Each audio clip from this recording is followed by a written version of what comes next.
Welcome to the In Search of More podcast. I am your host, Eli Nash. Join me weekly on my quest for more from myself and more from this world. We'll see you on the other side. All right, welcome, Michla. Thank you. All right, I'm sitting here with Michla Lichy. Michla is visiting from Israel. You live in what they call the Gaza envelope, a term that I actually only heard after October 7th, the Gaza envelope, but I'm sure it's a term that was used before. And in the last kind of couple of days, you've made the decision to start speaking, and you have a message to share related to your experiences on October 7th and following. Did I capture that correctly? Exactly. Okay. Awesome. We were talking just before we turned on the microphones that you're not a podcast person in general. You're not someone who does that. Right. But you have heard this one once or twice. Yeah, more than once or twice. I remember, and also my friend Liba, you did a podcast with her recently. Yeah, Liba Baruch. So she's my really good friend, like my awesome. childhood friend. Oh, awesome. And my cousin also. Oh, awesome. Okay, and what about that? I really enjoyed that podcast. I know, she's awesome. Actually, we were talking, like we have a class chat from our childhood, and someone mentioned something. I was like, wow, that's true. They're like, we never knew what you were going through as a child. Like you were this like happy, cool, she was a cool girl, you know? And we never even imagined what she was going through. And it's so amazing to like be able to connect on that level all through this podcast, which is amazing. Awesome. Yeah. Very cool. Any other favorites come to mind? Mendel Toron's podcast. It's definitely my favorite. What about it specifically? I actually don't even remember. That's the truth. I just love Do you that remember how it made you feel? I know that I wanted to share it with a lot of friends, and we started like a WhatsApp group of like, now we're going to share podcasts that we listen to and share and discuss. And I love that we were able to like have this conversation. Oh, it was about like family stuff, like family therapy and right, all that kind of stuff. That's what I loved. Clearly, Mendel's passion was his, exactly. Circus family therapy, and it was where my curiosity was as well. I was most curious about those aspects of his work. Yeah, right. So I loved I loved things that he said, but also the conversation that had started afterwards between like me and my friends and family members also. So that was really cool. Good. And interesting. Yeah, that's most important is that, like I mentioned about Liba's podcast, that I enjoyed that one. I enjoyed having that conversation. But more important than that is I think that we covered an important topic that hopefully can help many people, which is what the purpose of this is. So glad to have you have you on. Thank you. Thanks for having me. It's pretty awesome to be here. Okay, cool. I'm glad you feel that way. Yeah. I'm glad you're excited. Okay, let's talk about what brought you to Israel, how you got there, why you live where you live and where exactly you live before, so we can kind of frame your role on October 7th, meaning where you were and where you are in relation to some of the other areas that have become pretty well known. Yeah. So I'm from Chicago originally. I got married to my husband, who's from Florida, and we lived in Miami Beach actually for 3.5 years. And then we had another kid, and we kind of were like, okay, we could live here or we could not. Like, let's look for something. We're looking for something more. We're looking for something more for our lives. And I've always loved Israel. I have a connection, like my family has strong connections. My grandparents used to live there. I loved Israel. My husband had never been there in his life before. Oh, cool. And I was like, let's move to Israel. And he's like, what? Like, what's Israel? Like, he had no concept, no connection. It happened to be my sister was getting married around that time when we had this conversation. So I was like, okay, let's in Israel. So we went to Israel. And I was like, it was a short trip, and it wasn't a pilot trip. But it wasn't a what trip? A pilot trip, which is what people do before they make Aliyah, before they move to Israel. Like, they go and research communities. I was just like, listen, come feel the vibe. Like, see if you think you could do it. And we went, and he's like, okay, let's do it. So a year later, we did it. We made Aliyah with our 2 kids. We moved to a city called Beersheba, which is in southern Israel. It's a regular city. It's a city that's like universities and hospitals, and like it has everything you could imagine. It's a major city in Israel. It's a major city. Yeah. Technically smallish, but it's a major city. We lived there for 8 years. We did a lot of cool stuff. We met really awesome people. At some point, we were like, we want something more again. You're constantly in search of more. Yeah, there you go. I'm here for a reason. I wanted some space, like empty space, like place for my kids to be able to run around and run barefoot and have nature around us and be around like really good growth oriented people that was still like very frum and religious and like have strong Jewish values around. It took us we looked for a long time. We visited different communities. We did a lot of research because I'm like, I have one last move in me. I can't keep moving around. I have one last move. So, or so you thought. Or so I thought. Just 1 year ago, like we moved in November of last year, to this community, to this moshav called Shuva. A moshav is a agricultural town, I think is what it's called. Most people who live there farm or rent out. They have farmlands. So we rent a house from a farmer. Not everyone has that. And then we're part of a community that's called a intentional community. In English, in Hebrew, we call it a garin Torani. It's an intentional community. They're people who have similar values about Judaism, basically. They're just people who are religious and love Torah and mitzvos and Hashem, and they want to make a life based on that. It's a community within the moshav. Yeah. Understood. So the moshav is mixed. It has religious and not religious people. On Shabbat. But the community is all religious. Correct. Got it. On Shabbat, we have a gate surrounding the town. Most, like during the week, it's open all the time. And then on Shabbat, it's usually closed. And anyone who lives there is able to open it. So there's no security guard there, but it's closed. There's a head of security, like head of, I don't know what it's called, but it's like a person who lives there who's like in charge of the security. It doesn't mean he works, like there's no one guarding the moshav on any regular basis. So that's the moshav. It's houses. There's some. How large are we talking? How many families? I think 120 or 150 families. It's small. It's small. It has kindergartens there. My kids leave the moshav to go to school. They get a school bus to go to school. There's a very small makolet in Hebrew, which is like a mix of like a convenience store and grocery store, I guess. It's like fresh bread and milk, and everyone has an account open with them, so the kids get to come and like buy candy and put it on our account, and then the parents come and get to pay for all of it. It's a really awesome life, basically, in regular times. You mentioned the Gaza envelope before. We knew when we moved there, communities in the Gaza envelope get rockets. That's life. All the towns alongside the border get rockets generally once or twice a year, and it's just part of life there. It means that we have a house that has a safe room. It's called a mamad in Hebrew. And so one of my kids' bedroom is a safe room. It's a room that's able to be closed and protected from any missile attack, rocket. Right, so a safe room, so it's a regular room in the home that's used as a regular room, and it's happens to be built as a safe room so you can close the door. Yeah, and window. What? And the window also. Got it. It's not a separate room in the house. It's a functioning room in the home. Correct. Got it. Which is kind of cool. So that's where we live. So we knew when we moved there that we're signing up for this kind of lifestyle. And what did you think about that? That we're strong, that we can do it. We're like, it's okay.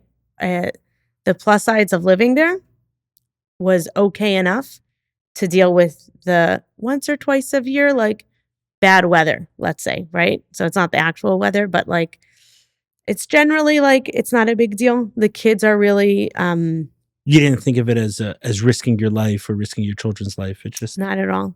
Got it. I was like, this will just be part of their life and they'll be stronger with it. And it's okay. Like we're strong, we can do this.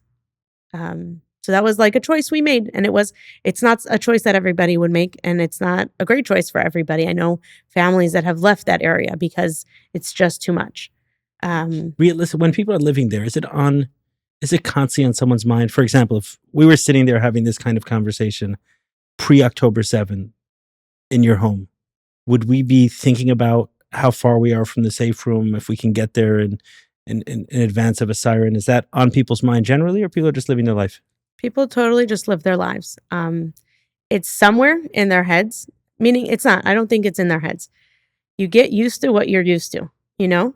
So let's say you came to my house today in Shuva, pre-October 7th. You would be like, oh, what are those things on the side of the road? And they're, it's called the migunit, which is like a safe space. So it's not underground. And it's just like this cement structure on the side of the road. Every like 100, maybe 500 meters or something like that, or less, very often. And they paint them with beautiful pictures. And it's a space to be able to run in. If you're there during a siren, you run in, you stay safe, and then you go out. I don't see them anymore. They're just part of life. I don't even notice. But people who come from outside all of a sudden notice that, oh, there's these. Understood. Yeah. And in Beersheba, you didn't have this life. So we had sirens sometimes in Beersheba, but not often at all. Right. Like it Yeah, was. in Tel Aviv, you can have sirens. In Jerusalem, you can have sirens. Right. So in Beersheba, it's more than in other places usually. But in Beersheba also, we didn't have a mamad. We didn't have a safe room in our house. So we had to run from our house to the Michla, which is underground safe space. But we had 60 seconds to get there in Beersheba. And in Shuva, we have 15 seconds. So generally, if you're out of the house, you don't have time to get anywhere. You either run into one of those cement things on the side of the road, or you just lay on the ground and you cover your head. And that's it. And it's very normal. Like life becomes normal. You get used to what you're used to. Right. And we were okay making that choice for our family. When you said that there was no security in the in your area, there was a head of security, but there was an active security guard there at all times. Was this potential ever considered, that terrorists can come in from Gaza being so close? Obviously not to the scale, but was it even thought of that maybe 2 or 3 can get in and something can happen, or that wasn't part of life at all? It was just, Not there's at all. rockets, Israel protects the border, Yeah. we're fine. Yeah. Got it. To the point that a lot of like people people hire Gazan workers in our community, Right. in our moshav. Like it's not a threat. Do you understand? Like if it was a threat, then they wouldn't have them as workers necessarily. But it was like, meaning there's different places in Israel. Let's say like you move to Yehuda v'Shomron. I don't know how to say it in English. Like the Judea and Samaria. Yeah. When you move there, you know that like there are active threats, that Arabs might come over and do something to you, on a regular basis. So that was a thought we actually had when we were looking for a community to move to. Actually, my husband was like, I'm really not comfortable living in that kind of area where it's an active threat. People there, everybody has guns, let's say. Not everybody. Most people have guns to protect themselves. Most Jews have guns to protect themselves. Right. That's on people's minds. Yeah. Understood. It's not like that in Shuva at all. It's just like, oh, when the rockets intentionally come. you had said Yehuda v'Shomron, Judea and Samaria is not for your family because you have to worry about that threat. In the Gaza envelope, you weren't thinking about that. It was more rockets, and you said, Right. okay, we can get used to that life. Yeah. Understood. How many children do you have? 5. Ages? 11, 9, 6, 4. She's turning 4 in a few days. And 1.5. Got it. Fine. So continue. I'll come back to a question I have related to the ages later on. Just some videos I saw of some of the hostages returning to school. But let's go into your story a little bit more before I go. So that's our moshav, and we love it, and it's amazing. And life there is super idyllic, like really, really. My kids are so happy. I'll be honest with you here. We actually moved because one of my kids was having a really hard time in a regular school in Beersheba. And I was like, I can't keep putting my kids in a system where there's a lot of bullying and it's kind of it was hard. The system was really hard for him. And we found this school, the community that we're part of. They started a school. It's a super alternative school, where it just kind of lets kids be kids. There's a lot of art and music and woodworking and outdoors as much as they can. And and it lets kids be really much kinder. And so he joined the school before we actually moved there, and we're like, we have to move closer. Like, we want to move there also. And he's doing so well now. And part of it is because he has this like support system. He feels supported all the time, to the point that like we're here now. And I sent him to the huge school with tons of kids.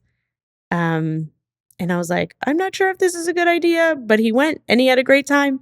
And he's like confident and cool. And he wasn't before that. So that's really why we moved there. And I'm really happy we moved there because of that. Because it really, it starts from the adults, obviously, but it really goes down to all parts of the community. There's just this kindness of an openness that's a sense really, of family. Yeah. That's neat. Yeah. Talk to me about October 7th. What happened to your community, your family, etc. So I'll explain to you where Shuva is. It's basically along the border of Gaza. There's like this is the border. And then Shuva is like right here. So we're a 5-minute So drive. not everyone is going to watch this on video, so I'm going to explain it with words more. yes. Okay. Most kibbutzim that were infiltrated were a 20-minute to 5-minute drive from them. So some of them, like because we're an agricultural moshav, it's just what's the thing between us is just a bunch of fields, a small like road, and that's the next kibbutz or moshav. That's how close we are. We're close. Like Right, between you and Gaza, there's just fields. well, there's these kibbutzim. They're like in between us and Gaza. Okay, there are some kibbutzim in between. Yeah. Got it. But then we're the next thing over. So we're 4.5 kilometers from the border. All the kibbutzim that were infiltrated were 0 to 4 kilometers away. And then we're 4.5 kilometers away. Understood. So actually we had crazy miracles happen to us, and we were saved on many levels. October 7th, we were woken up 6:30 in the morning to sirens, which we kind of like, me and my husband looked at each other. We're like, it's not really the season for sirens. Like it wasn't expected, because there's this like, when you live there, there's a season. It happens like around the same time of year, and like everyone kind of like knows it's coming and like gets ready, you know. It wasn't in the weather forecast, you know. So we're like, what's going on? Okay, so we grab our kids, we run into the safe room, and we close up the door and the window. And then we're like, okay, we'll go back to sleep. And the kids went back to sleep, most of them. But then all of a sudden it's like a rocket. We wait to hear a boom. We wait 10 minutes. And then there's usually time to like go out of the room, go into the rest of the house. We stay home, but like we go into the rest of the house and like it's fine. But the sirens just kept coming. Sirens in Otzef-Aza, in the Gaza envelope, are not actual sirens. They're just this nice, kind lady saying, Tseva Adom, Tseva Adom. So it's not super scary for kids, which is awesome. But it just kept going and going. And we hear this like boom when it gets intercepted and stuff fall. And the booms kept coming. But then we also kept hearing different noises. We had no idea what we were hearing. That's the truth. We found out it was like gunshots and helicopters and tons of gunshots, like insane amounts. And we're like, okay, it sounds weird. Let's just stay inside. We don't have neighbors super close by. And we didn't leave because we were like, something scary is happening and we didn't know what. We made the happy mistake that we didn't turn on our phones. So it was Shabbat, which we generally don't use phones. It 100% would have been appropriate for us to turn on our phones, like halachically, according to halacha. But we didn't. I think that saved us like for our emotional well-being. So we had no idea what was going on. The day was progressing. We're like, we got to stay home. We got to stay in our mamad, our safe room. At a certain point, you continued to know that there was enough going on. There continued to be sounds or sirens. There were sirens continuously. But even when there wasn't a siren, there was still like all these sounds of like a war. We're like, a war is coming. There's a war now. We didn't know what, but it was war. That we knew. We also looked outside at some point and saw smoke, like black, ashy smoke. And my husband is like, "Oh, looks like Gaza's on fire." And I looked at him, I was like, "It's not Gaza. That's much closer. We have to stay, like, get inside." So we stayed inside. We tried to make it as, like, cool and chill for the kids, even though, like, we didn't know what was happening, but we felt like something was happening. My son, actually, he's 11. It's his room is the safe room, and in the beginning of the day, we have, because it's a agricultural moshav, we have mice, like, on a regular basis. It's just, like, make sure they don't come in the house kind of thing, you know? So he's like, "No one's eating in my room because then the mice will come." And I was like, "Okay, like, that's a good boundary, respect." But as the day progressed, I was like, "Dude, it's not gonna work out, like, sorry." So we had, like, games and food and snacks, and then during the day at some point, we saw a bunch of soldiers pull up in their tanks into our parking lot. We have a really big parking lot. Um, and I went outside, and my kids were around me. We were outside. It's crazy to think about now, okay? Right? In our how do you say, front yard. In our front yard, and I said, "What's going on?" And the soldier was like, in Hebrew, and the soldier said, Do your kids understand English?" I was like, "Yeah." So he didn't want to tell me what was going on. I remember looking at him and thinking, "Dude, it's the first day of war. Why do you look so bad?" Like, he looked terrible. Like, I was like, as if he saw death. And then I was like, "Okay, I'll go inside." He's like, "Go inside the safe room, lock the door, and stay there." I was like, "Okay." And again, like, I think my brain, like, protected me, and I was like, I still didn't turn on my phone. I didn't, like, try to, like, actually find out what was going on. So we stayed inside till Shabbat was over. We turned on our phones and saw what was going on.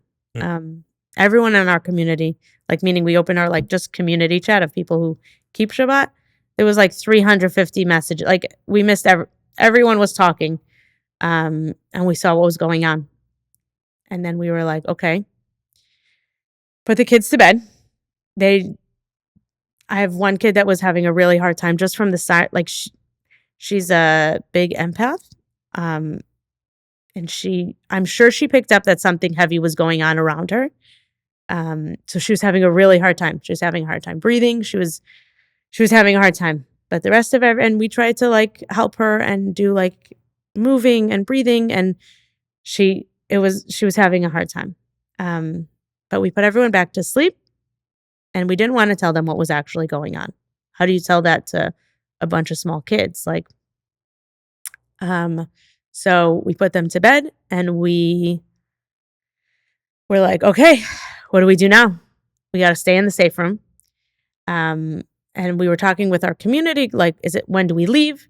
What do we do? It wasn't recommended that we leave then. So at that point, there still wasn't an understanding of that it's safe. Even though it was well into the day, there still wasn't a sense that it's safe for you guys. Not at all. Not the roads. It wasn't safe for us. Like, everyone had to be in the mamad with a locked door,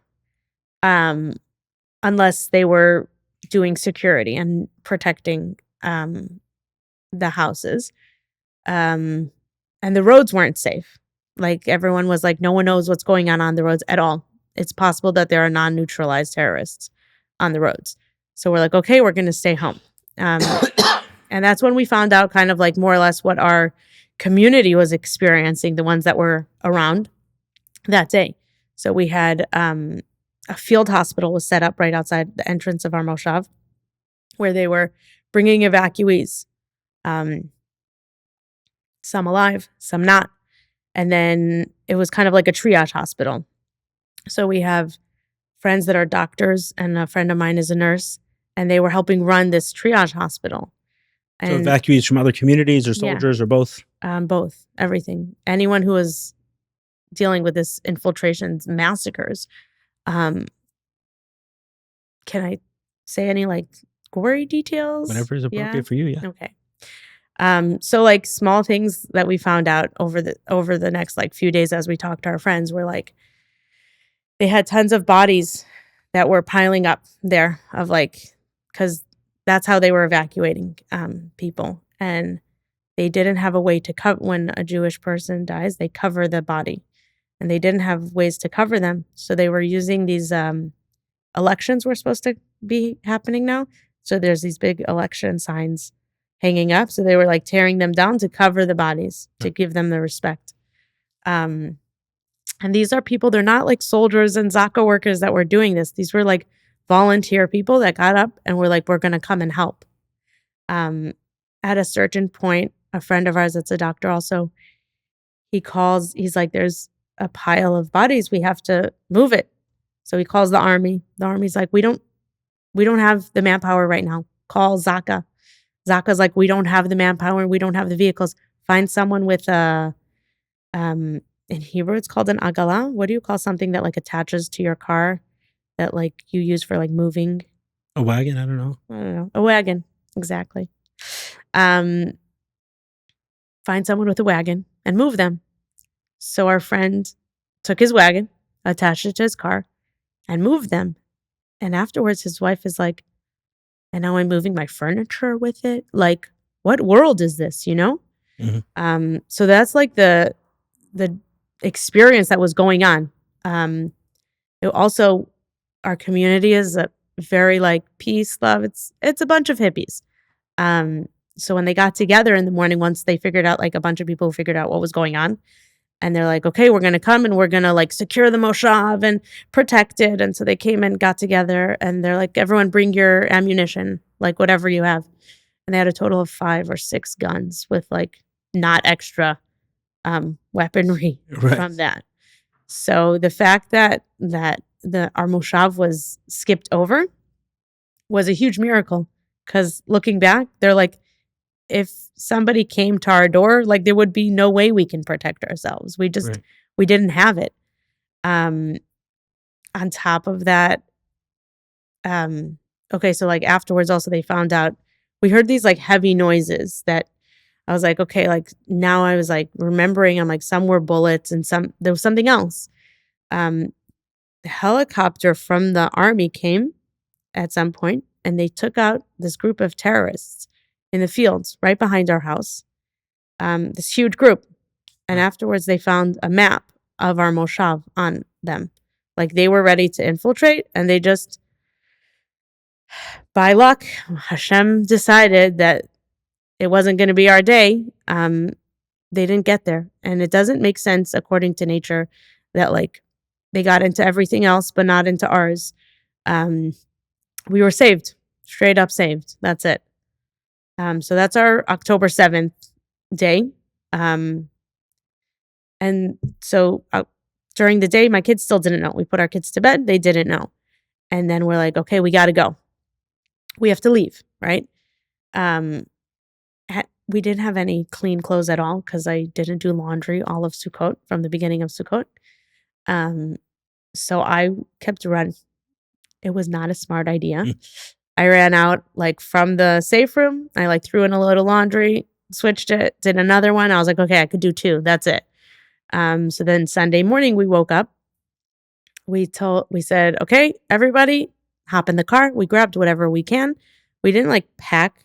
We also wouldn't have been able to pack. We didn't know where we were going, what we were doing, and how long we'd be gone for. So we're like, let's go. So what made you make the decision to go? The sunlight. Sunlight made it seem safer. Also overnight, they said like, it seems like it's okay. Like it seems like all the terrorists are neutralized. The roads should be safe. So we're like, okay, we're going to do it. We can't stay home. Like we can't be sitting ducks. It should be safe. And we have about a like 7-minute drive till we get to the city of Netivot. In Netivot, it's that was like a safe city. Like 1 or 2 terrorists got there, but nothing beyond that. So I'm like, all we have to do is get through Netivot, and then we're good. Like it's not touching beyond that, except for rockets were coming to areas beyond that. But I'm like, that's fine. Rockets aren't even scary at this point, right? Like when you understood what was going on as the big picture, right? And we understood because our community was taking care of like all these evacuees, like I had mentioned. So like a friend of mine, she had kids come to her house because 2 kids were brought to the triage hospital. They didn't need medical attention. but they didn't have any parents. Oh, So they're like, what are we supposed to do with them? So they're like, can a mom take these 2 kids into their house? So my friend took them in, bathed them, fed them, took care of them. when you say kids, how old? Um, I don't remember. I think they're like 7 and 9 or Wow. 9 and small kids that were hiding in a closet in their safe room, hunched over for hours. And they came in and took care of them. My friend, like they came to my friend's house with their bloody clothes. Like it was a bad situation. And they stayed with them until they were able to until a friend was able to come and pick them up. Did most of your moshav evacuate? By Sunday, like on Sunday, Yeah. almost everybody left. A couple men stayed for security purposes because they're like, we want to stay and secure the moshav. And a few older people. Most of the original people that are on the moshav, they're from Tripoli, Tunisia area. They came many, many years ago. They're pretty stubborn, and some of them were just like, no, we're here. Sorry, we're not leaving. We're safe. We're fine. It's going to be fine. So they didn't move, but it gives the army more work to do because it was like they had personal protection with them because it was not safe still. So Sunday morning, So the army wanted people to leave. Yeah, the army definitely wanted everyone to leave as much as possible. Right, less for them to worry about. Right. They didn't have, like we have friends in nearby kibbutzim that were evacuated by the army, meaning they left in like a army vehicle in the front. There were like 20 cars could go, another army vehicle at the back, and that's how they were evacuated. So because we're like that half a kilometer further, they're like, everyone just leave. We don't have the manpower to actually take you out. You're on your own. Figure it out. And we did. We have friends that left like on Simchas Torah. I have a friend that left at 12 p.m. She was like, I can't sit here and wait for this to happen to me. And so she grabbed her kids and she left. And she realized afterwards it was like the most dangerous time to leave because there were terrorists all over still, all over. And she's like, I didn't see anything. I didn't look. I put my foot on the gas and I just drove. I drove to my parents' house and that was it. Like, that was it. So we didn't leave during that like Simchas Torah day, and we didn't want to leave at night because nighttime is definitely scary. But like overnight, besides for the sun is shining and like you could see what's going on. The roads by us are really dark. It's like country roads. Yeah, understood. So we decided to leave in the morning because they're like, it's safe. And I didn't look at me and my husband both were just like, and we told our kids, we're like, just look ahead. Don't look at the sides of the road because the sides of the road had still bodies, car parts, like not good stuff. So we just like forged ahead and we didn't know where we were going. We had to drive like past Beersheba and then we're like, okay, I have a lot of friends there. So I messaged some friends. I was like, we might come stay by you, live by you. We don't have a plan, but like, just in case we show up at your door, I'm letting you know. So we did that. And then we were talking with our community and it sounded like Eilat was like a safe space to go to at the time. Isn't that all the way in the south? All the way in the south, but like super far south that like most times during war, it's like ignored. Like it's not on the border of Gaza? It's not on the border of Gaza at all because it's like way further. It juts out a little bit. Yeah, just like it's this like triangle shape and it's like the tip of the triangle, kind of.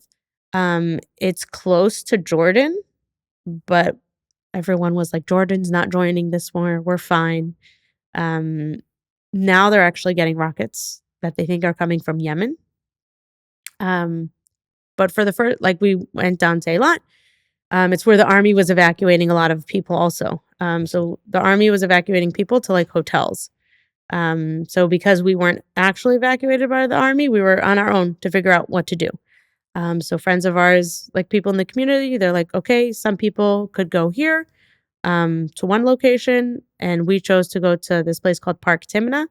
It's this like glamping adventure site and it's a really cool experience if you're ever there in general. If you're there by choice. By choice. It's a cool experience. It's terrible to go to and pretend you're living there. But that's when we started experiencing this beautiful unity of the Jewish people and getting crazy amounts of chesed from people. We showed up. We had like the basics of what we needed, but we had friends of ours that left. I have a friend, the friend that took in those 2 kids, they left Shuva with 10 people in their 7-seater car and a large dog. And they didn't bring anything with them. Nothing. They're like, we got to go. We left.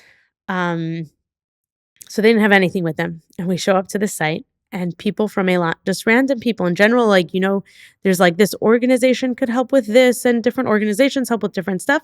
And this was just like people showed up, like, we're your family and we're here for you. They brought everything. We were also at a point of like not being able to think even what we needed at all. They showed up with clothing, underwear, hygiene products, food, books, games, toys, everything. Literally everything we could imagine. Was this coming from the locals? Was this coming from locals in Eilat? Like we were 20 minutes from Eilat, so locals from Eilat, random people. They were like, we heard there's refugees here. We want to help you and take care of you. We ended up staying there for a week. And in that week, it was mind-boggling what we received. Like, to the point, like, for the Shabbat we were there, we didn't have, there's no Eruv, which is, I don't know how to explain it. There was no Eruv, so we could carry on Shabbat, and everything was intense all over. It's a Jewish instrument meant to allow people to carry on the Sabbath, which is traditionally forbidden. So some local people from Eilat, like, got in contact with them, and they're like, we'll come build it for you. Don't worry, we'll take care of it. Like, done. It's such a, like, silly, small thing, but someone just showed up and did it. And that whole week we experienced, like, people just showing up for us, like we were with family and we were taken care of. We had one day, some people came and they're like, we're going to take all the girls on a trip. And they took them ice skating and arcades and out to eat. And the next day they did it for all the boys. And we were sitting there, like all of us moms were sitting and hanging out. We're like, huh, okay. So our kids, like, we could think for 1 second, like for this 1 hour, we had this like silence of like, oh, what just happened to us? Because the whole time we're with our kids and we're kind of like making sure everything's okay and pretending everything was okay. So bring us through from then to kind of, you're here now in Miami and South Florida with your family? Yeah. So you left? We came to vacation. Got it. We basically, then we moved, our community moved to a different place that we've been with them in this large refugee camp, basically. It's like a hotel-ish with 45 families from our community in Kibbutz Almog, which is across the street across the highway from Mitzpeh Yericho. Mitzpeh Yericho. It's half an hour outside Jerusalem. Okay. It's not in the south here. Not in the south. It's near Jerusalem, but it's over the Green Line. So it's across the street from Yericho, from Jericho, where there's lots of Arabs. We didn't really realize where we were going, but we're there, and it's super secure and safe, and it was really good. So we're living in this refugee camp. So why not go back home at this point? What's going on there that doesn't allow you to? Oh, to our house. Yes. Our house still today is called Shetach Tzvai Sagul, which is closed military zone.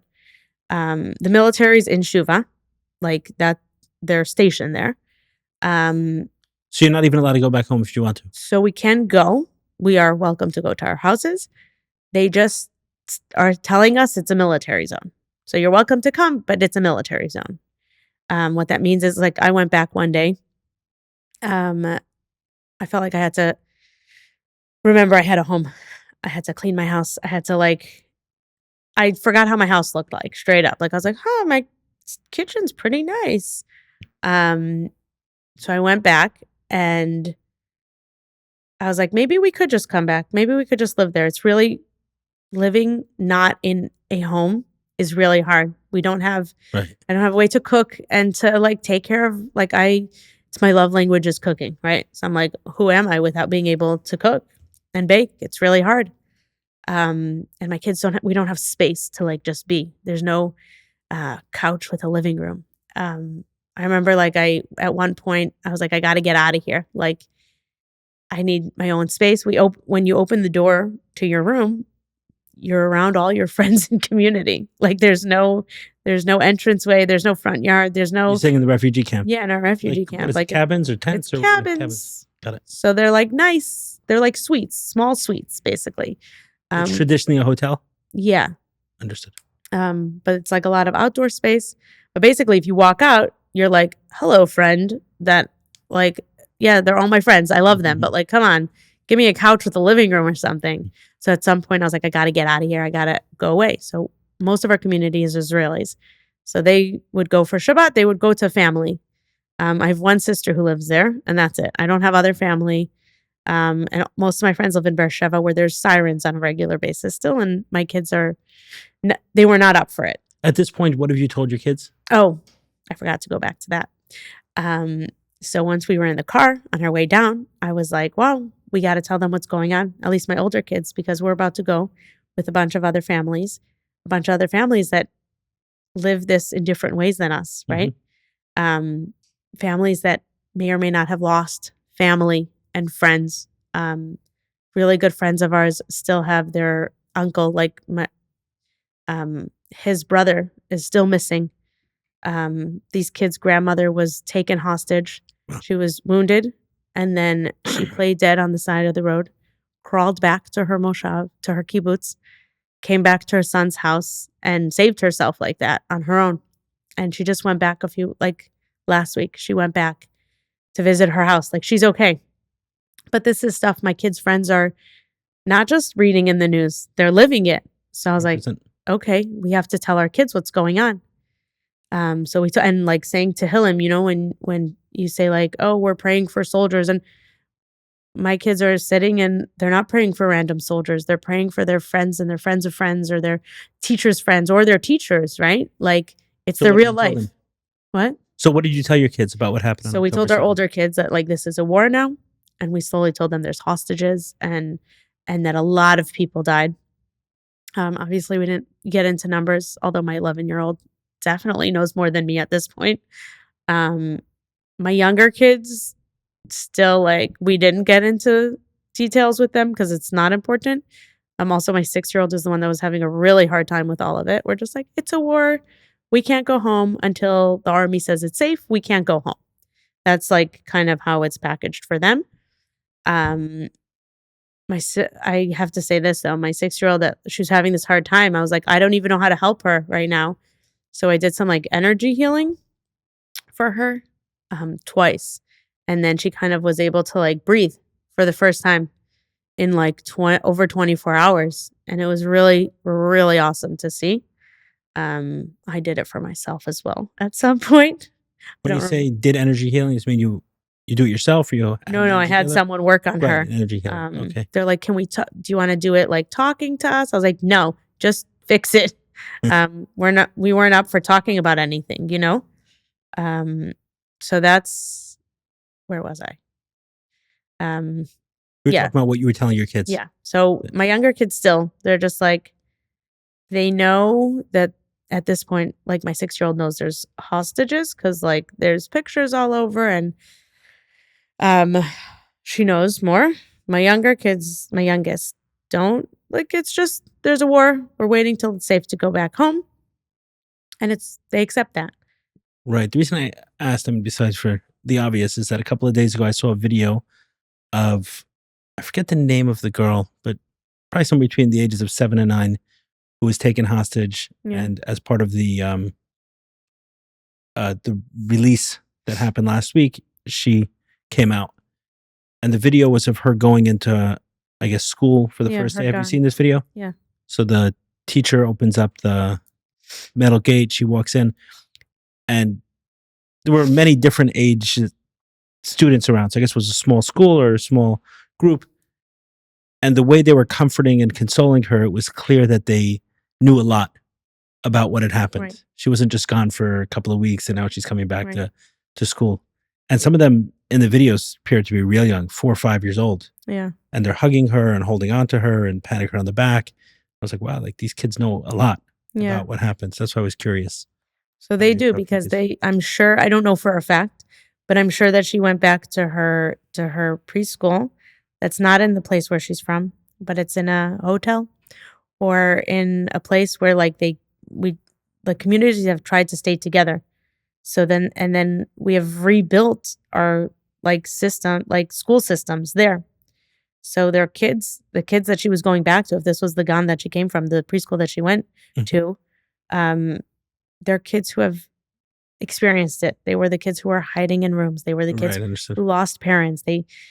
It's not information for them. It's experience, Like it wasn't things that someone had to tell Understood, them. right? Meaning if there was a girl taken hostage from a school, then likely a lot of the other girls were directly affected by Yeah. whatever happened October 7th. Yeah.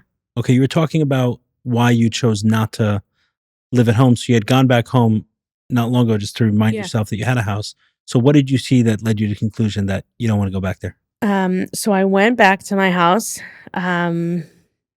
And as I was like, let me see how it feels, So as I was driving, I remember seeing this like big cloud of dark smoke.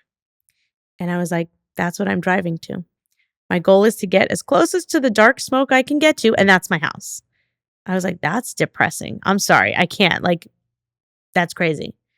And then as I drove in, I felt like I was in a war zone. And I was like trying to like place the feeling, That dark smoke is coming from Gaza. Now it's coming from Gaza. Right.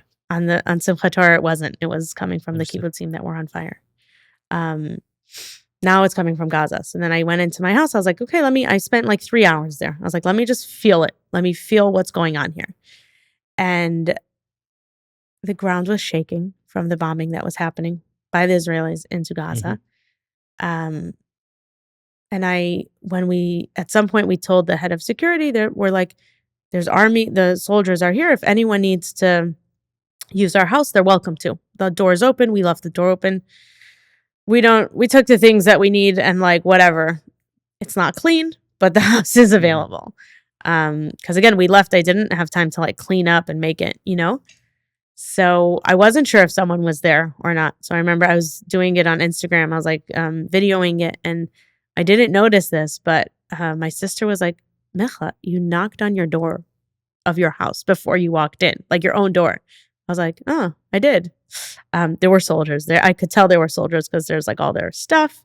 They took down our sukkah for us, which was really nice.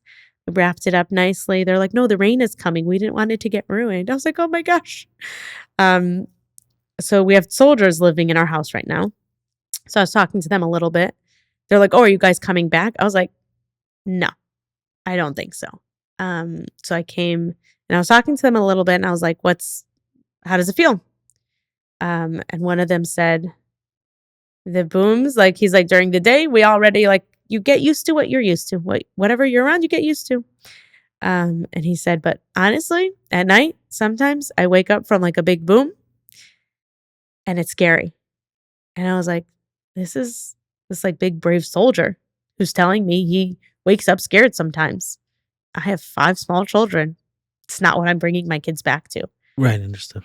Not at all. So we stayed on the kibbutz, even though it's not comfortable. Nothing about it is comfortable. Even though we keep experiencing this chesed, this giving of the Jewish community, in crazy, crazy ways I can't even explain to you. We have everything. Like people are giving, a community within Israel donated fridges to everybody so that we're there for a long time now.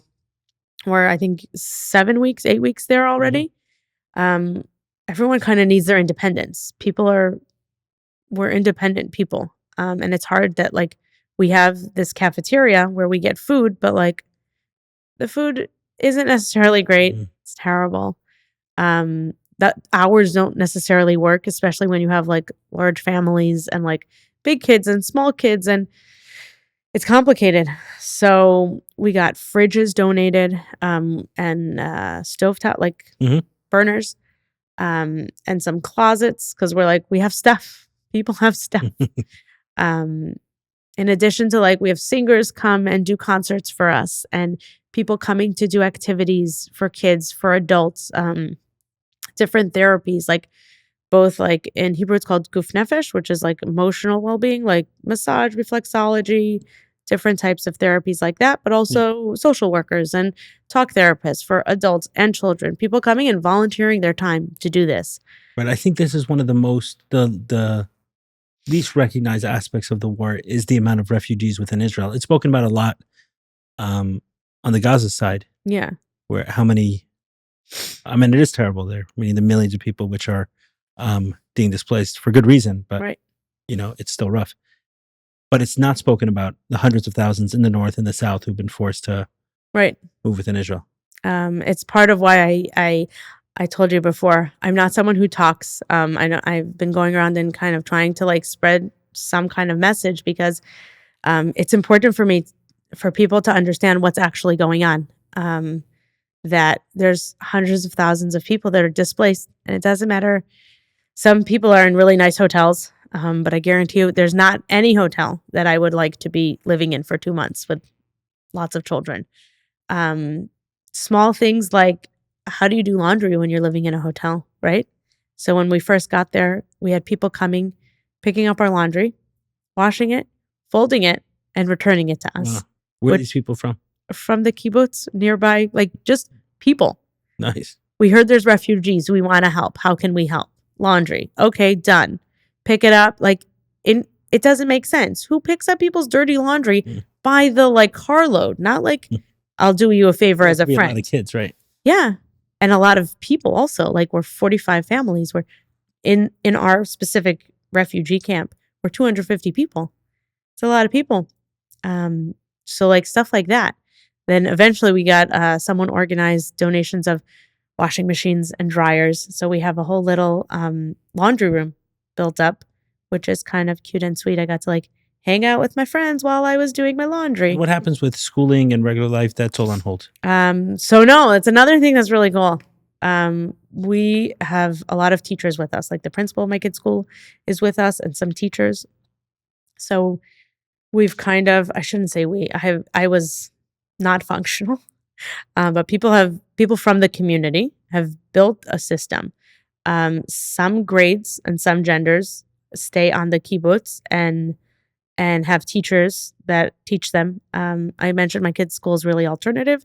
So like my 11-year-old boy, they like start their morning, they go out on a hike. They do tefillah, prayers like out on their hike. Then they come back, they eat breakfast, they do like learning for a little bit, and then they do woodworking or different activity. They have a schedule. It's pretty loose, but it's good for them. And then certain ages go to a school nearby in Mitzvah Yericho, which is a yeshuv 5 minutes away. The local municipality provides transportation for them. So my kids got picked up 7:30 in the morning, like regular life. It felt really good. Put the kids on the school bus that comes with security to local yeshuv. They joined the school. Now the school, we had a meeting recently with the principal. He's like, before this school year, I had 2 kids that wanted to get into the school. I told the parents, I don't have space. It's not that I'm saying no to your kids. I don't physically have space to be able to incorporate your 2 kids into my school. And he's like, I did it. It's just life. That's what I had to do. And he's like, now 2 months later, I have over 300 extra students in my school. We don't know. We don't know what life is. We don't know where it takes us. And Hashem provides it. And people like they've like found, I don't even know where they found classrooms, but like they've made, I think, teachers' rooms into classrooms. They've gotten like proper chairs and desks for each student. Books. My kids got like new backpacks, pencil cases, because that did not make it on the list of things I grabbed when I left the house. New pencil cases and like beautiful stuff. My kids felt so good. So in that sense, they have their like kind of like regular life going. It's not super regular, right? And also for the Gan age, like for preschool age kids, we started like from 1 to 3. I was working in it actually. I was a teacher there. And then from 3 to 6 also. We started schooling, and it's really awesome, and it works well. Awesome. So let's bring this to your decision to speak and share your story and share what's going on. What is it that you want people who are hearing you to take away from your story? So this wasn't like super pre-planned, meaning a couple weeks ago, a friend of mine was like, hey, do you want to do this interview on Chabad.org? And I was like, it came from me fetching to her. I was randomly just complaining and saying, life here is crazy and bad. Like, it's just, life is hard. It's really, really hard here. I don't have space. I don't have time. There's nothing. And I don't know how to get it.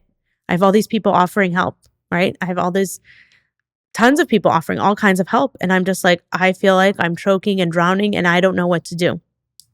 And she's like, "Hey, do you want to do this interview?" I was like, "Yes," even though this is not something I do. I don't talk to strangers at all. Um, it's not my comfort zone. But I was like, I feel really strongly that it's important for the world to hear what's going on. It's really easy to read the news and see all the posts on social media, and there's a lot of it. I haven't even been watching it or seeing it. When I was in Israel, I couldn't. I was like, I'm experiencing it. I don't need extra pictures. But I feel this is like, I have a small niche part of life that I don't think is making it to the news because it's not gory, and it's not, there's hostages, and Right. It's not sensational. It's not sensational, exactly. But it's very real, and it's real Yes. for so many people. I was like, it's one thing if it was me experiencing this and my family, or just me and my small community, but it's not. It's so many people experiencing this. And it's also kind of like, how are we going to move forward from this? We have a lot of like questions about the future. How do we go back? Let's say the government says you can go back in 2 weeks from now. It's possible they will. We don't know how we're going to be able to go back from there. So I was like, it's important for the world to know, like, if we need help to get back, to go back to life after this, they should know what we've been experiencing up until now.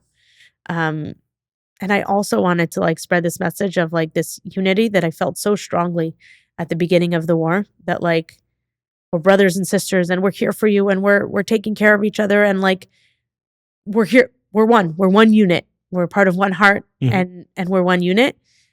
And I felt like it was a little bit waning, that feeling, not necessarily within Israel, but like, I don't know, from what I was seeing and hearing, I was like, I feel like it's waning. And I think it's so important that we hold on to that, because that's the only way we're going to get through this.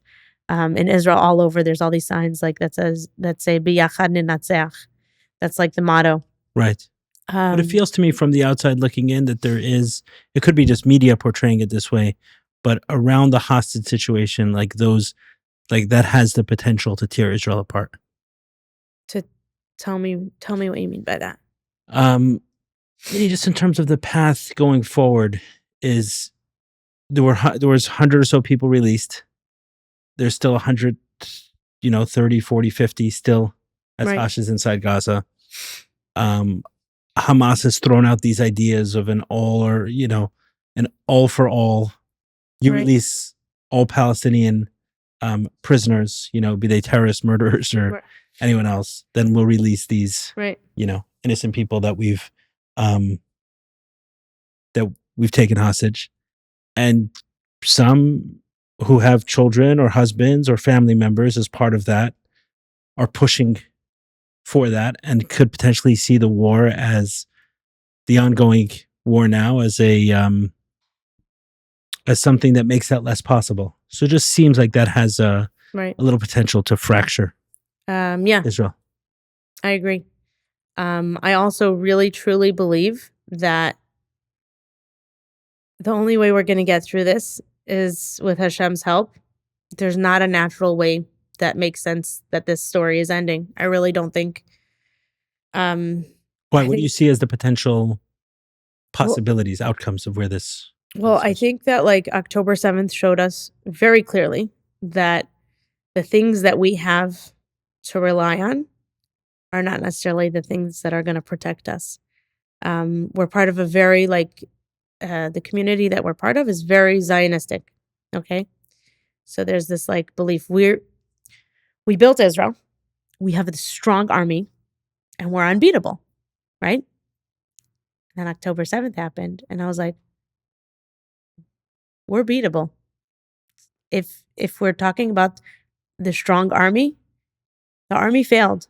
No one, it's not spoken about now, but something happened on October 7th that was not nature. I don't think it makes sense that amount of terrorists were able to infiltrate. When you say it wasn't nature, I mean, like in the natural consequence of like, it doesn't make sense that the terrorists infiltrated the way they did. and therefore what? What are you suggesting? We can't rely on the things that, like, we should have been able to rely on the army and the government protecting us. Like you asked me earlier, Right. were we ever scared to live near Gaza? And I said no, because we have this wall, right? It's not a penetratable wall. That's what it was made to feel like, right? Impenetrable. Yes, that's what I meant. Yeah. Yeah, that's what you said, yeah. And It was then meant to be, that was the way it was positioned as Yeah. impenetrable. and then it was. Right. They got through in a crazy way. Not one terrorist came through, right? Right. They overran the system for sure. In a big way. Right. The question was what was missed. Right. There's a lot of questions unanswered. It's a lot of unanswered questions. So what I think I'm saying is that I don't think that I'm relying on the government solely and the army to solve this problem. I don't think they're strong. Like, there's a crazy amount of strength that needs to be had in order to do what needs to be done, in my opinion. Okay, so let me make sure I understand what you're saying. What you're saying is that you and likely many people within Israel who lived based on this confidence and the strength of the IDF and that it's generally safe no longer have that to rely on. Specifically in the area where we live. I don't think that's specific to it because Um, Israel is surrounded, right? Meaning it's no secret that Hezbollah has many times the military might of Hamas. Right. They haven't used it. Right. But if it can happen in the south, it can happen Right. many times over in the north mathematically. I guess the question is, could Israel get caught with their pants down? Meaning it's not really about military might. Right. Might for might, Israel will militarily fail. No, militarily they'll be able to destroy Hamas militarily, might for might. It's some of the political stuff that make it more difficult. Right. But might for might they could. Over here was a failure of intelligence, or Right. there are a lot of conspiracies floating around, which Right. everything I think should be considered because something isn't adding up. Right. So I think I'm saying that we can't just rely on the military and government. Right. Okay. And therefore what? What is the Um, consequence of that? You were saying that we would not be able to,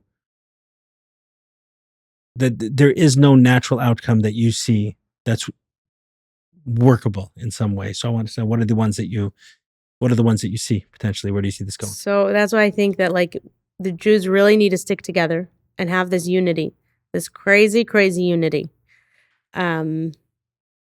And God will kick in and save us in a some way above nature, because what the direction it's going in now, I'll tell you like this.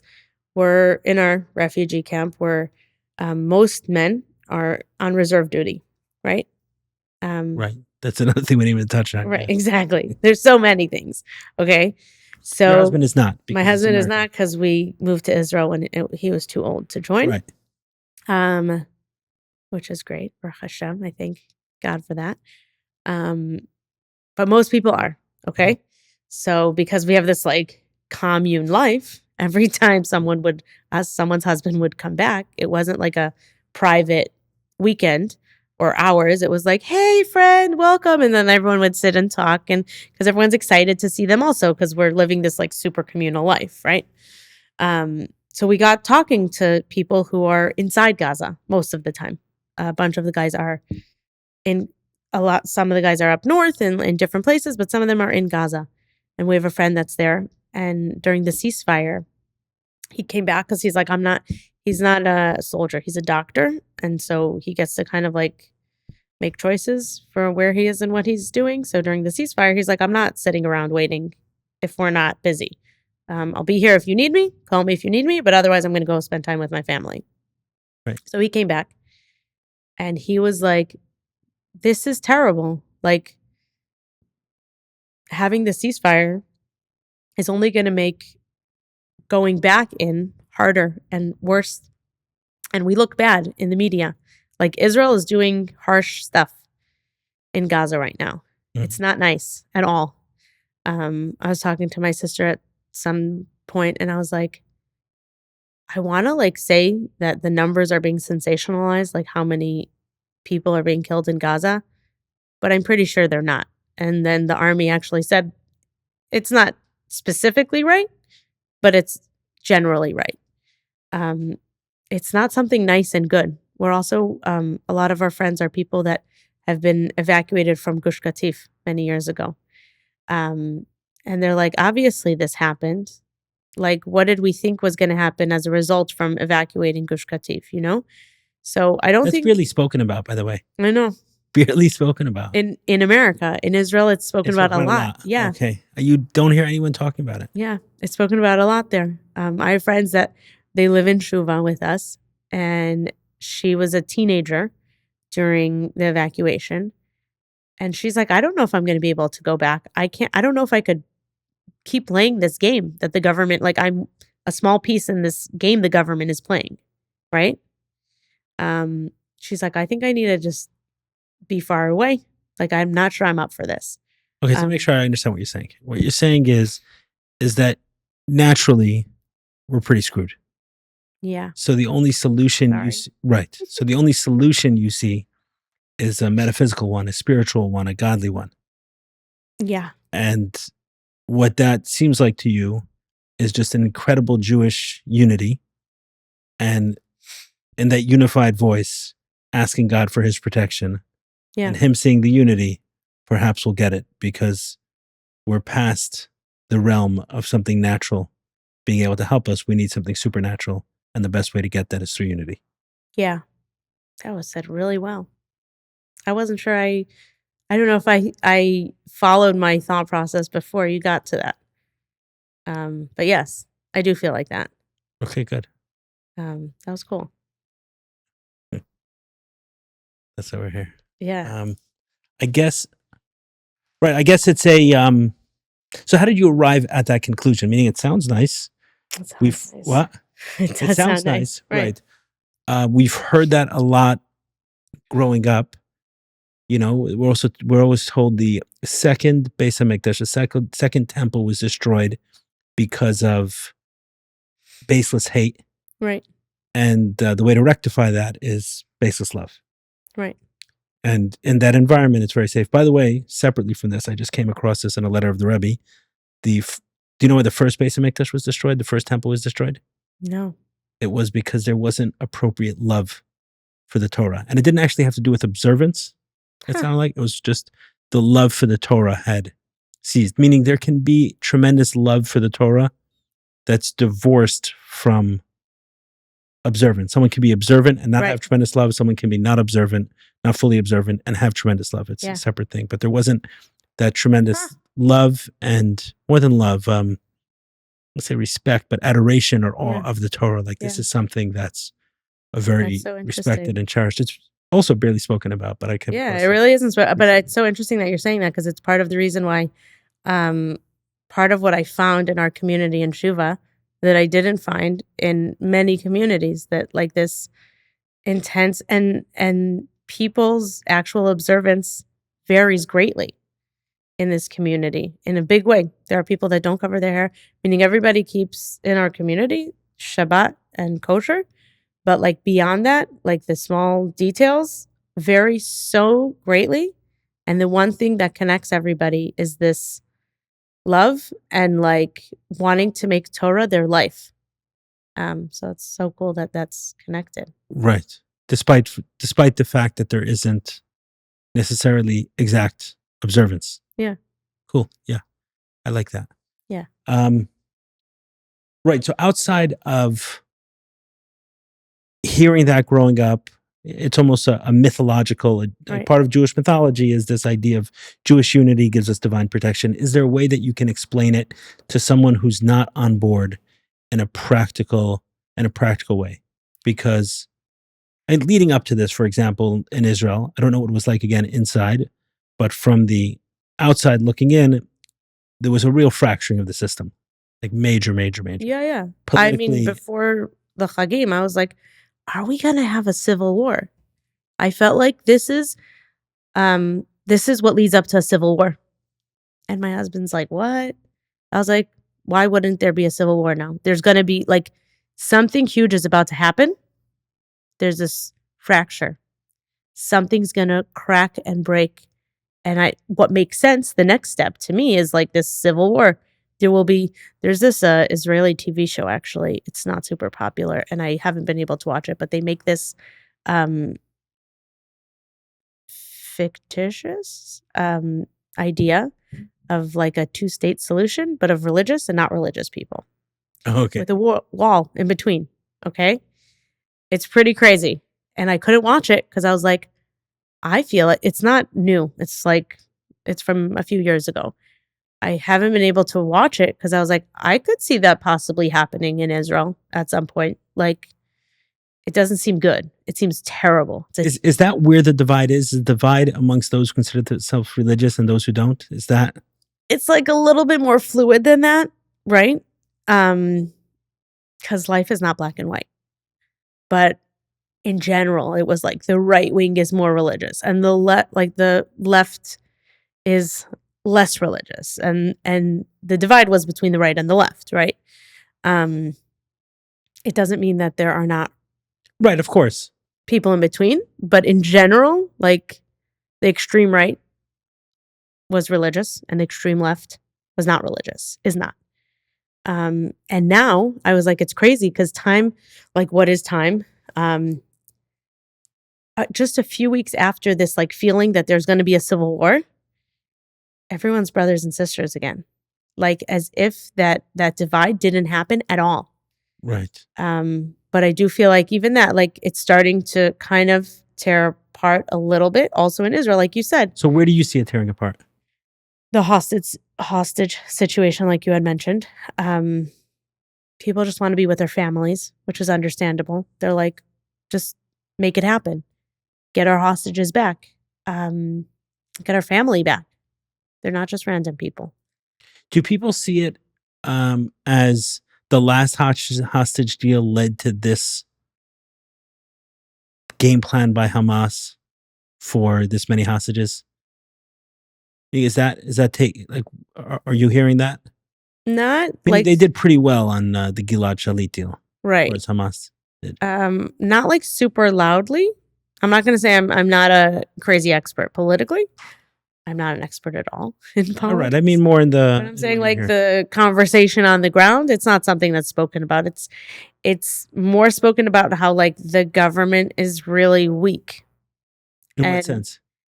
In the sense that it's not the government was not like voted in with like a big majority of a vote. Okay. And in 1 second, everybody feels like we've had a lot of elections recently. That leads to a weak government. The government is not there's not strong leadership. It's not a strong, well-unified government. And I feel like one which would be able to get this hostage deal done. One which might have not allowed this whole situation to happen. Where we are here, right? But we are where we are now. One which probably wouldn't have done this I don't know what they would have done, but I think Hamas also knows. I mean, they actually have gotten that answer. Hamas knew that they had a not strong government to play with, and it was part of their decision. Like that's how they pulled it off, was because there were all these like miscommunications. Like people missed, even just like the government. There was a handoff from the government last. What's his name? Who was the prime minister before Bibi just now? Naftali Bennett. Naftali Bennett. Yeah. So like they're supposed to like hand off information from him to the current prime minister, and they didn't want to talk to each other. So instead of it being like a few days or weeks, it was like a much shorter time. Okay, so like information is being missed, obviously, and our enemies know that. And I think that you're right. It is a mythological thing. Like when the Jews are together, Hashem protects us and takes care of us. But you kind of see it practically, like in what happened just now. Right. Meaning, okay, so I understand what you're saying. Is that practically speaking, an enemy is more likely to attack if they see disunity. Yeah. Right. It suggests a sort of weakness. Now is an opportune time to attack. We can turn them against each other Yeah. quite easily. Yeah. And yeah, it's interesting. There are a couple of things. It's number one, like you have the disunity, but if you look back a little bit, you have the disengagement from Gaza in 2005. You have the Gilad Shalit deal, which those things seem to have played very strongly into what's going on Yeah. now, both from the strategy of Hamas and the capability of Hamas. I barely hear anything about the disengagement. Like, kind of what I want to scream is that almost everyone calling for a ceasefire now, forget the hostage deal. I'm talking like for ceasefire, Yeah. not a temporary one to deal with the hostage situation. Everyone calling for that most likely were or would have been calling for the disengagement from Gaza, which most likely led to not only the attack on October 7th, but the tens of thousands of people who will likely end up being Yeah. killed in Gaza during the course of this war. So it's made it more dangerous, more Right. volatile for everyone. But for whatever reason, very few people are discussing it. But another thing I thought right after October 7th, I was like, what is Hamas thinking? Israel's going to go in and absolutely decimate them. And now, as you kind of see it play out, I was like, wow, it's not so simple. Yeah. There's a lot of pressure to stop, and whether or not Israel will actually carry out on what they said is doubtful for many. Certainly Right. certainly for me, I'm not 100% sure that Israel has what it takes to push Right. through all of the political and the political pressure Yeah. to not move forward with this. So that's what I'm saying is that, like, I don't see a way that, like, in the beginning I was like, okay, done. Like, the army's gonna just take care of Gaza. I don't care how. It's not my job to figure out how and when and the details, but they'll take care of it. And then we'll move back home and we'll be fine. And as we're sitting there in our refugee camp, I was like, oh no. It's kind of like kids in a family, when they, like, feel like their parents are, like, unified together and they, like, have it together. They know what kind of behavior they're able to kinda, like, try to push and pull and, you know? And now I feel like a child sitting in a family unit where the parents are just, like, not, responsible. Like, they're not able to do the job that they're supposed to do. And that's hard to, like, watch and be part of because, like, it's your job. You're supposed to do the thing you're supposed to do. Yeah. And I don't think that they're strong enough to do it right now, by themselves. So there's two parts of that. Meaning, on the one hand, because yes, with parent and child, it's very clear who's responsible for the dynamic in the home. It's the parents. But with a country and its leadership, you can kind of go in one direction or the other. You can point at the country because we're all adults. You can point at the country and say, "Hey, Are we're we fractured." adults? Are we adults? Yeah. Meaning, People who live in a country that has a government. What makes us adults? we're citizens who can vote and who can um, make certain decisions and come together on issues. What I mean is like this: is that there's a fracture in Israel, right? There was Yeah. you're seeing one coming now, Yeah. but there was pre-October 7th. There was a major fracture in Israel that had nothing to do with the government, meaning it was there amongst the people, amongst communities. There was that, and then separately, you had leadership, which also wasn't very strong. But they kind of go hand in hand. Which one is first in the equation? Right. That's what I'm saying. It's not a perfectly neat comparison. I understand what Right. you're saying. It's a good metaphor, but it's not a perfectly neat Right. comparison between a parent and child, because in a country, you kind of have both sides to attribute blame to, attribute Right. fault. Is, hey, there's disunity amongst the country, and then leadership is fractured and weak. But I feel like those two are really connected. They are very connected. Like, Yeah. I don't know. I think you're right. We're all adults, like citizens. We're equal citizens and whatever. Israel is a democracy-ish, meaning it's like the only democracy in the Middle East, right? Yeah, it's officially a democracy, but once you have military making those level of decisions, you're not a democracy anymore. Correct. But America's not really a democracy either. So, yeah. Right. But I think it's meaning a little a pure democracy. Right. Nowhere is a pure democracy. Right. But I think it's Because like everyone takes decisions off the table, that are unvotable on, Right. and then we're going to vote on the Right. rest. Right. Right. Yeah. I don't know. I feel pretty strongly that the divide in the people is very related to the divide politically. Of course, no, Like, 100%. No. One goes hand in hand. I just yeah. when you take the metaphor of a parent and child, it's Yeah. all sitting on the parent. I actually Right. would put this more on the On the country. people. Yeah. Yeah. Okay. I hear that. In America, also, it's very closely related. In America, also, Right. there's a now it's not quite felt by me right now as much, but during COVID, it was like absolutely disastrous. And It's leading true. up to Trump and things like that, there was a really, really toxic That's true. divide between different groups that felt insurmountable. And it Yeah. likely will come back if there's someone like Trump.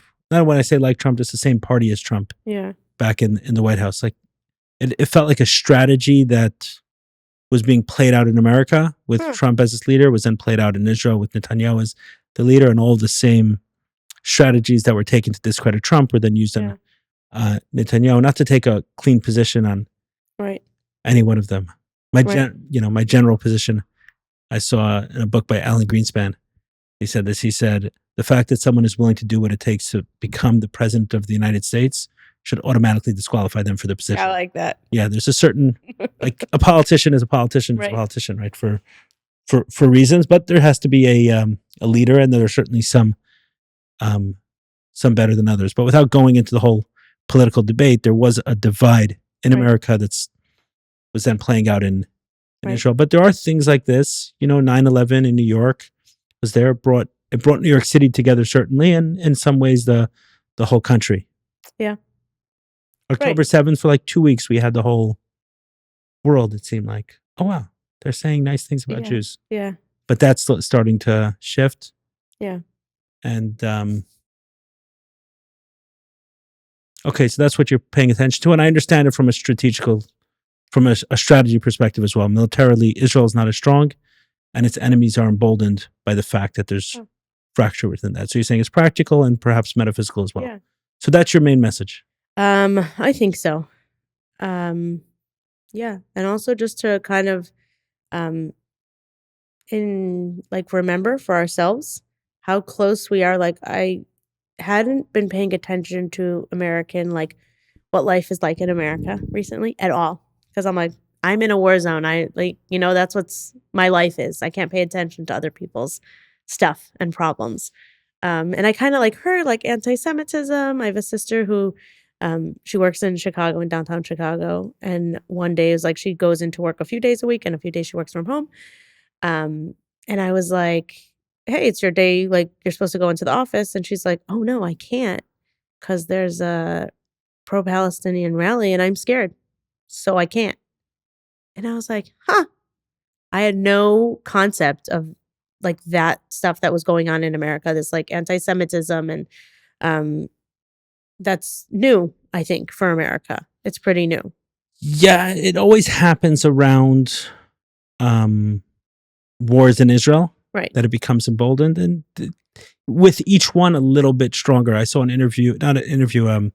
guess in Congress, it was they had brought some of the presidents of the major universities in the U.S., which have done almost nothing to combat the outright anti-Semitism going on campuses.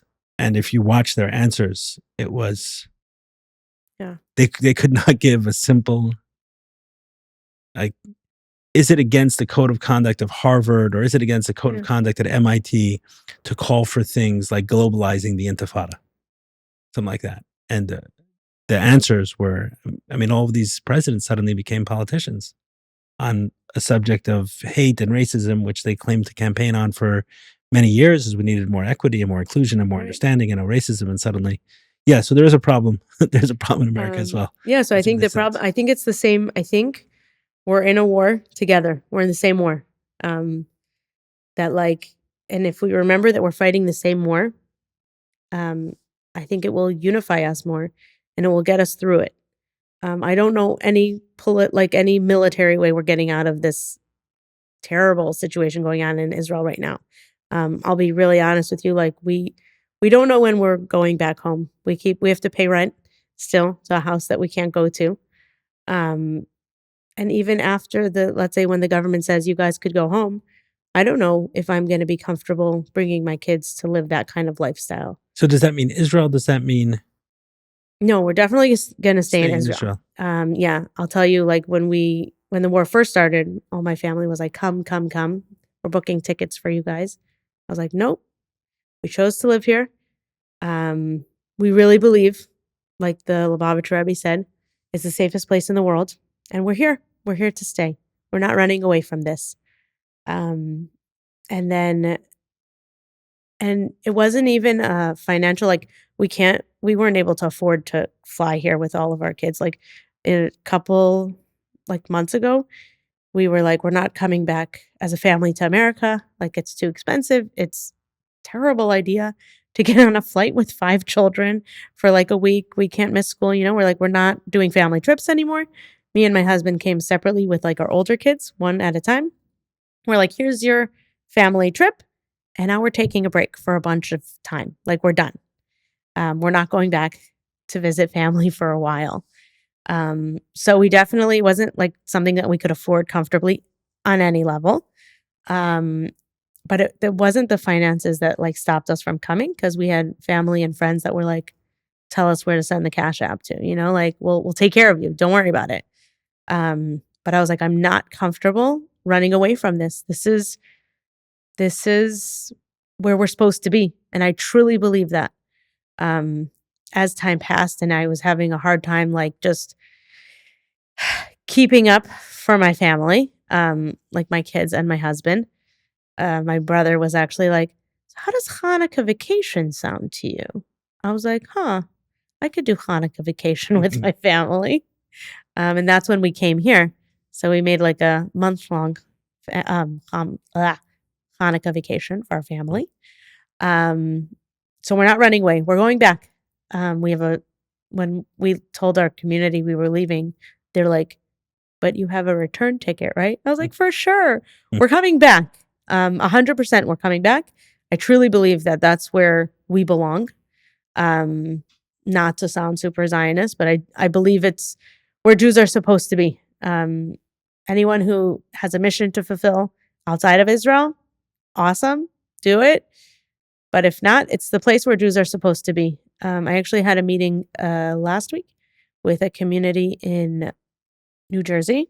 We're trying to make sister communities, like with a community in America, with our community in Shuva, to kind of like feel connected and help us be supported and all this kind of stuff. And the rabbi said something really interesting. He's like, you know, we so much money is coming from American Jewry into Israel right now for all types of things. Mhm. And he's like, I almost feel like, wow, this is why Hashem kept us here in America so that we could work hard, make lots of money, and support all of our brothers and sisters in Israel because we wouldn't have made it through, like, meaning the people in Israel wouldn't have made it now without all the support we're getting from our American Wow, brothers and sisters. And I was like, wow, that's an interesting perspective, you know? Um, powerful to hear. yeah. Talk a little bit about Gaza. You had said that earlier that the numbers you don't think are being added to. It's Yeah. directionally correct. So that means what to you? I have a really good friend, my best friend. She works for a Bedouin organization. Um, she's religious like me. She's pretty right wing Mhm. in general. She works for an organization that helps. It's like Jewish people. It's Bedouin run, but there's Jewish people on obviously in the organization as well, and they help Bedouin students get into higher education, like universities and stuff like that. So she's my super like, she's all about peace and. So I asked her in the beginning. I was like, Menucha, like stuff's like it's bad over there. What's going on? Like what's going on like within your Mhm. work conversations, and also like what do you think? And she said something that, because I feel bad for people, like, meaning um I look at the news and I'm like, no, this is not good, somebody fix it. And she said, right now is not the time that we have to have pity on other people. Now it's time to take care of our family and fix the future for sure. But right now it's not where our emotion is supposed to be. Like, it's not for her. This was her, obviously her thing. And I really connected to that like, I feel terrible that so many people, there are extra people dying that shouldn't have to die. But I think that it's a complicated situation that maybe 15 years ago could have been fixed. Like this, I think this is all results of choices that were made many years ago. But right now, like I was having a conversation with also a friend on Facebook that's super left and super pro-Palestinian. And I stopped the conversation at some point because I was like, I can't. I said, what do you think would have been a proportional and fair response? Like, okay, forget everything, like forget history, let's say. October 7th happened. That morning, that day happened. What should have Israel's response been that you think would have been fair? And he said, prisoner exchange, like for the hostages, and then for Israel to pull out of, to stop the occupation or something like that. Okay. And I was like, okay, I hear you. But we've done things like that. We've I mean, pulled Gaza was that, pulling right, out the pulling right. out of the occupation, and it was a disaster. So it didn't work. So why Yeah. are you saying to do it again? And I think we caused that. Choices that our politicians have made caused that so many people live in Gaza right now in the way, and we kind of allowed Hamas to become as popular as they did. There's, like we've been living in the people that live on the Gaza envelope. They have been living for years getting rockets on a regular basis. Now, in general, people who threat, like the rockets are threats, right? And the government kind of is just like, okay, but we have the Iron Dome, so everyone is safe. Instead of listening to the threats, they're talking to you, right? Hamas is saying, look what I could do, look what I could do, look what I could do. Right. And then we're just ignoring them. Yeah, to me, that's where I think a lot of this, like a lot of the responsibility lies, is that we were willing to sacrifice some people, and we were willing to be okay with some level of disaster, saying it's manageable. Yeah. And then all of a sudden exploded way beyond what anyone was willing to tolerate. But what was going on wasn't much different than October 7th. October 7th was just a massive concentration of things that were already happening. Yeah, Israel definitely, the Israeli government definitely ignored the people in the South for many, many years. And then very quickly, their capabilities get stronger.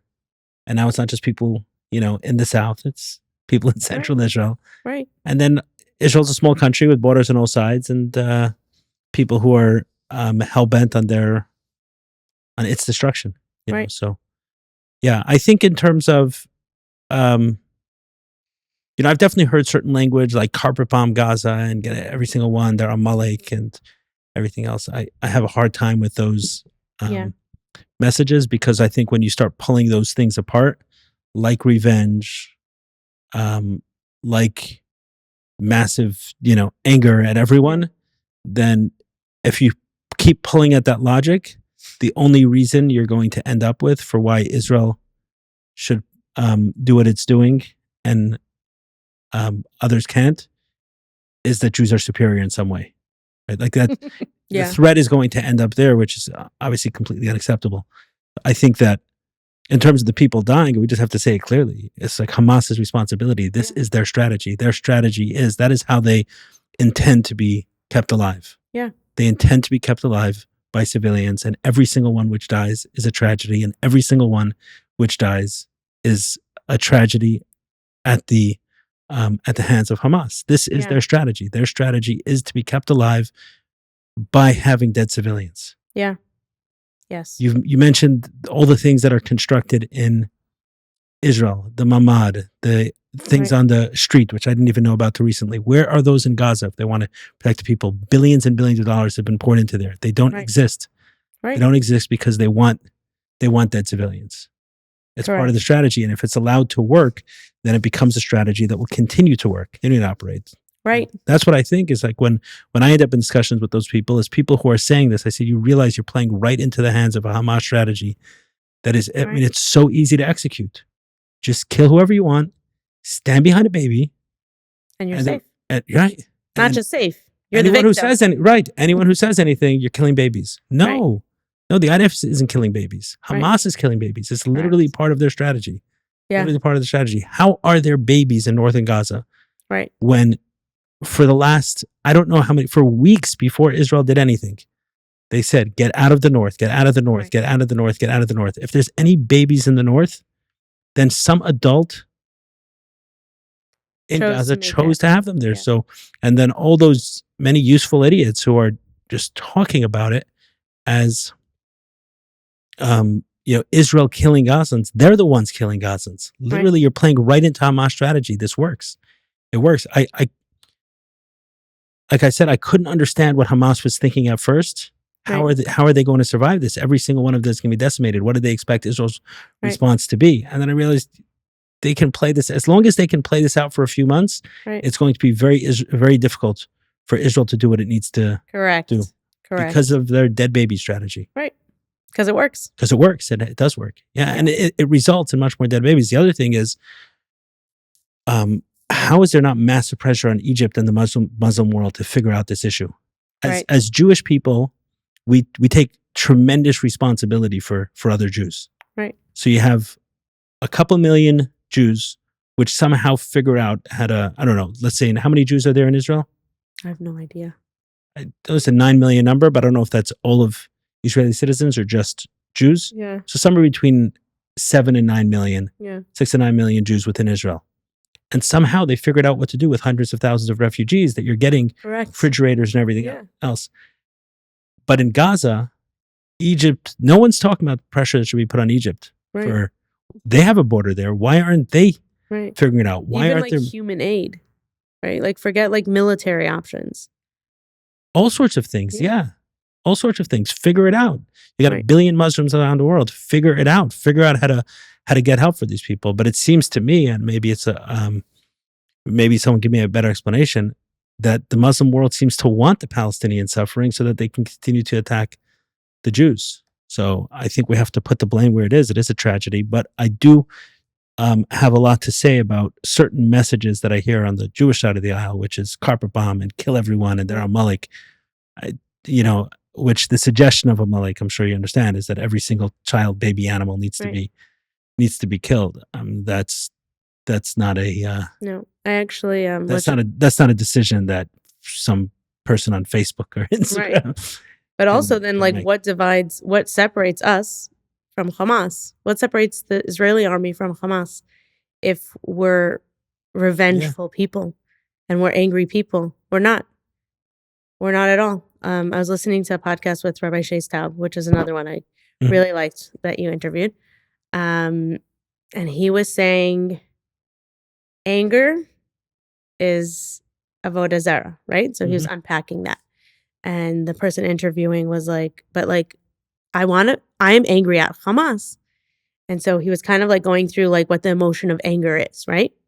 And anger is considered avodah zarah because that means that you don't believe that Hashem has this master plan. So you're believing in something else that's not Hashem having this master plan. So he was kind of going through it, and he's like, I'm not saying anger is never acceptable. You can be angry at God, right? That's acceptable. You're upset right now at what's going on in the war. You're angry. Be angry at God. Yell at him. Don't talk to him. You'll work through it. You'll get through it.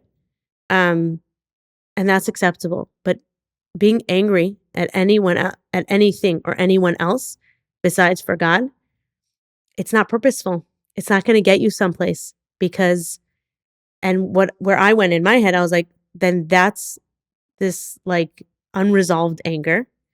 It will get us to places that Hamas is, right?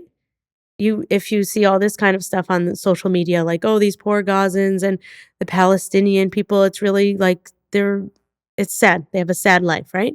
And it's because the Israelis. And I'm like, no, But then I realized, like, there are people who have lived, they're young children that have been angry since they were born, and now they're 19, 15, 16, 17, 18, and they're still angry. And you have tons of people like that Yes. that are just angry. And this is what it gets to, massacres. Like, anger is not purposeful, in that sense. Right. And it never ends, meaning once you go with the logic of taking revenge, that revenge is okay, then all the people in the world die. Right. You just Right. keep going with that. Everyone has a story. Everyone has something they're frustrated about. Everyone's been, Right. my mom is from Morocco. They weren't forcefully evacuated, but when 250,000 Jews in 1940s and 50s turns to 2,000 Jews in 2023, yeah, something happened. A lot of Jews got very scared at the same Something time happened. because they'd seen what happened in Egypt and Yemen and Libya and Tunisia and Iran and Iraq and all the other Jewish populations. So many of them left. Are they calling themselves refugees a bunch of years later?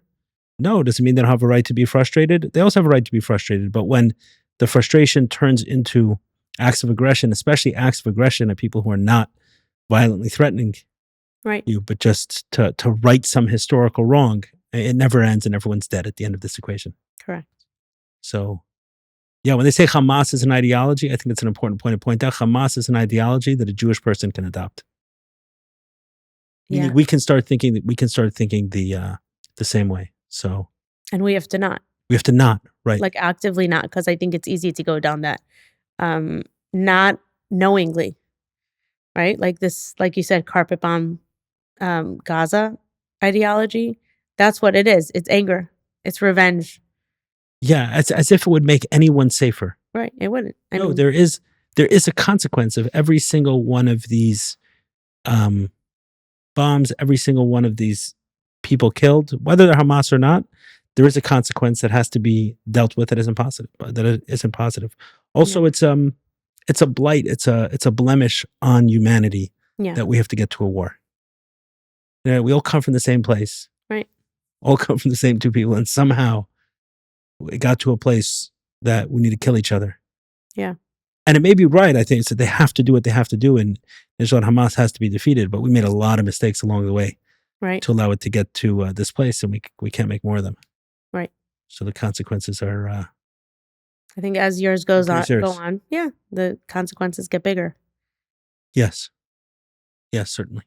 Okay, so let's sum it up. I'm glad that your experience hasn't led to that sort of anger and frustration, yes, but anger and desire for revenge and any of those, because I don't think that's helpful at all. And on the other side, of course, are people who take that, I think, way too far, where it turns into, a kindness to cruel people, which ends up, as I think the Mishnah says, becoming cruel to kind people.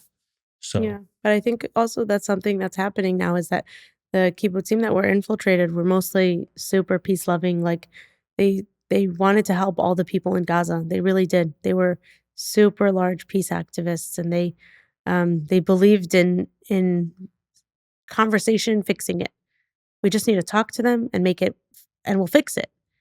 And now many of them are already, they see the other side, and they're like, maybe we have to be stronger, maybe Israel needs to have a stronger stance than just having open dialogue. Open dialogue is not necessarily what's going to help today. Right. I mean, we possibly have missed a certain point in that equation. I don't know, when I think peace activist, I imagine an angry person on the other end. So I'm not saying really nice people. We like them. I don't know if they're angry. I think they're... Oh, you're saying at the other... No, meaning when I hear, this person's a peace activist, I imagine a lot of that is anger directed at someone else, but maybe it's just... I hear you. It's just me. Come visit. I'll introduce you to some of them. I'm sure.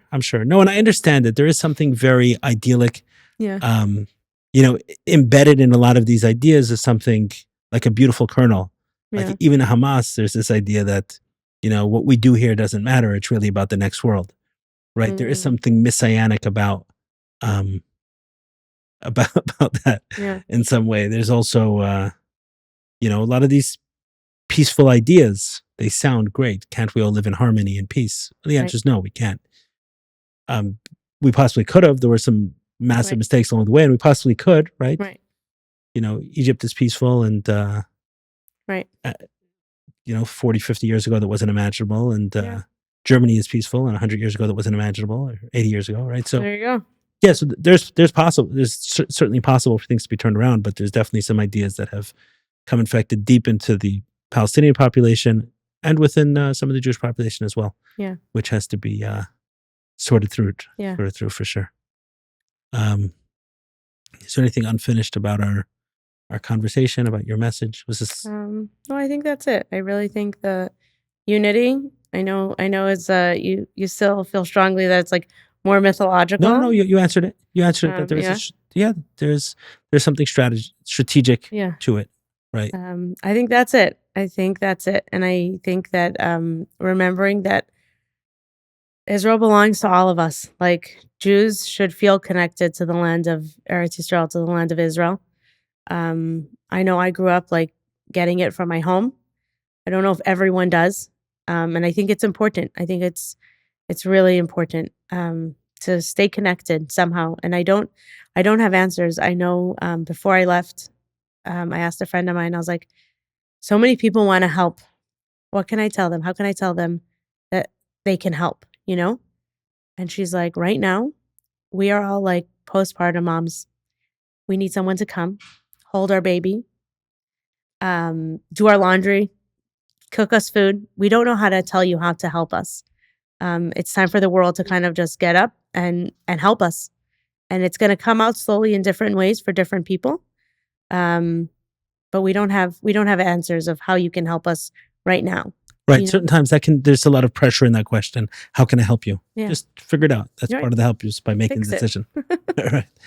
I do want to say one thing, because I am finding in America, a lot of Jews who are feeling very sorry for themselves over anti-Semitism. Yeah. And I think it's completely the wrong approach, because we're not safer if we're not Jewish. Like, that's not, the Jews are not safe. The fact of the matter is, I think the Jewish people are kind of the equivalent of a sensitive child in a toxic home. So a home which is toxic is going to show up first with the most sensitive child. That's where we're going to see it. I like this. And that child is going to be exhibiting all sorts of symptoms. We can blame it on them. We can say, oh, poor kid. Ultimately, everyone's going to pay the price of the toxicity in the house. 100%. Oh my gosh, I love this. And in many ways, the sensitive child pays the price first, and that's a gift of gifts. Right. That's a gift of gifts.